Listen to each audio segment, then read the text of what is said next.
The elven supply ships out of Chelsea were also overdue, and Keyston was beginning to feel truly isolated in his port. If that were all, he still would not be standing here sweating. Ships were often late, and messages from Margarethold and Glockhold were tenuous at best. There were two things that truly concerned him. The first was that the Aether well was acting peculiarly. The well had failed altogether 2 weeks ago. The avatria of his governor's house had settled onto the subatria and threatened to fall over altogether. The Aether had returned to the well, fortunately, but the Aether output was greatly reduced.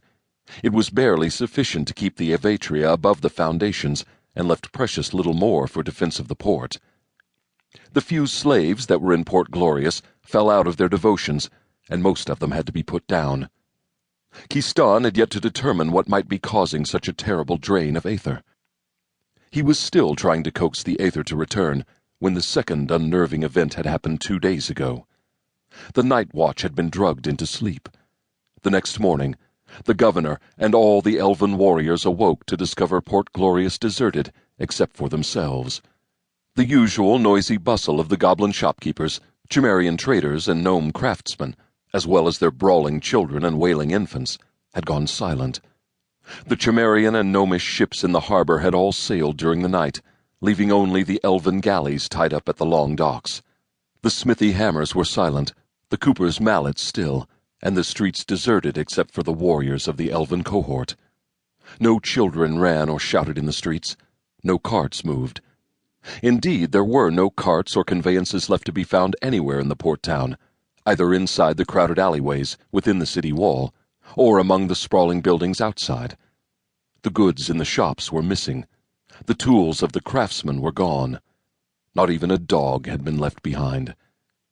Keyston had sent out runners to discover where the townsfolk had gone, with the idea of sending out a centauri or two, no more than 100 warriors or so, to round up the citizens of Port Glorious and shove them back into their homes. Most of the runners came back no wiser than when they left, but 2 of the 3 sent eastward returned with news of an enormous army, possibly 4,000 strong, marching toward Port Glorious. In the lead were the manticores, but there were also goblins, gnomes, and even a few humans and elves observed by the 2 runners who made it back. The 3rd scout did not return. Keyston knew at once that they were about to be laid under siege. He commanded the cohort to abandon the barracks outside of Centauri Gate and move them all inside the city walls. He then ordered the shanties outside of the Emperor's Gate and Satya's Gate to be burned to the ground. The ruins still smoldered and smoked, but Keyston now had a clear view of his enemy as they approached, and knew that they would have to come at the wall exposed and in the open. 4,000 rabble against my 700. We're in a defensible position of strength, and I've already had the proxies engrave fold marks into the approaches. We've the Aether on our side, what there is of it, and the Manticorian tactics are easily countered. Keyston mopped his elongated forehead once more with the edge of his robe. So why am I still sweating? "Are your warriors ready?" Keyston asked. "Yes, General." It was Tribune Shah Mehun who answered him. Keyston trusted the Tribune implicitly.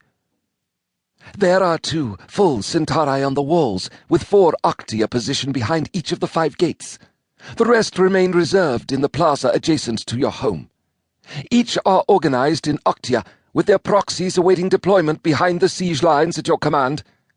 We have a single octia of war mages, but I've spread them as evenly as I could across the centauri. Proxies are also in the sea towers as a precaution against any attack by water." Keyston looked down the line of the battlements. The elven warriors stood in their armor, black featureless eyes shining through the ports of their gleaming helmets.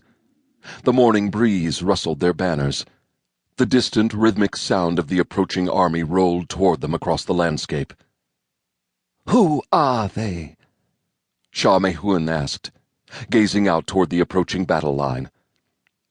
"The runners called them the army of the Prophet," Keyston answered.